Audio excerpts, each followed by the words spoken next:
Ny salon du jeu amin'ity deuxième édition ity zany dia miampiavaka azy par rapport amin'ny tamin'ny herintaona dia amin'ity ndray mitoraka ity maro kokoa ny kilalao tsy andoavan'olona rehefa tafiditra ao anatiny. Dia misy ihany koa ny kilalao maro izay tsy nafotoanay tamin'ny première édition dia izay présentenay zany amin'ity andiany faharoa ity. Dia misy koa ny spectacle amin'ny alina ny asabotsy zany amin'ny 7 arivo izay ampiavaka indrindrindra ihany koa an'ity édition faharoa ity. Ny édition tamin'ny voalohany moa zany marihana fa mihoatra ny nantenaina ny olona tonga dia tena nafinaritra tokoa.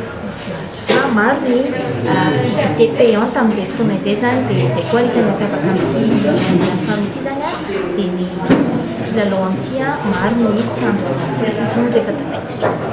Ny safidy ny mahatonga anazy any amin'ny bateau beach dia misy an'ilay rano satria ao anatin'ilay fitadiavana an'ilay zava-baovao dia anisan'ny zava-baovao ataonay mihitsy ny mampiasa an'ilay piscine misy ao amin'ny bateau beach ho fanomezana fahafaham-po an'ny ankizy.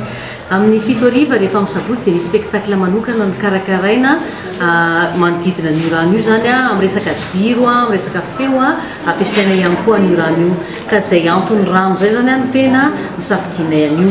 Eo koa nefa ny moa fahafantarantsika amin'ny bateau beach dia ilay toerana efa voahomana ihany koa ny amin'ny andraisana ankizy sy olona maro ohatran'izay.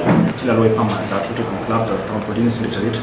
Fa ny zavatra mampiavaka an'ity dia misy ny fotaka izay hitantsika efa tiany lehibe tokoa izay tsy afaka nataon'ny ankizy tamin'izany dia ho atao koa io parcours-na combattant io ho an'ny ankizy. Misy koa ny grand prix ana carte pédale ho an'ireo izay tia an'ireny tômôbila kely ohatran'ny formule reny fa atao carte pédale izy amin'ity izay ho atao eny toerana eny. Misy koa ny festival ana jeux vidéo zany hoe salle reine Elisabeth izay ho asiana jeux vidéo maromaro ohatran'ireny simulateur de course sy ny jeux dance sy ny rehetrarehetra ohatran'izay. Misy koa ireo kilalao ohatran'ny ataontsika hoe atelier ana cuisine créatif ahafahan'ny ankizy mahita karazana asa anankiray zany archéologue zany zao tsy fantatry ny ankizy betsaka loatra inona zany dia misy ohatran'ny manofy archéologie kely ataon'ny ankizy eo na ohatran'izany. Dia misy koa ny kilalao anaty rano maro misy koa ny kermesse lehibe ao anatin'izany.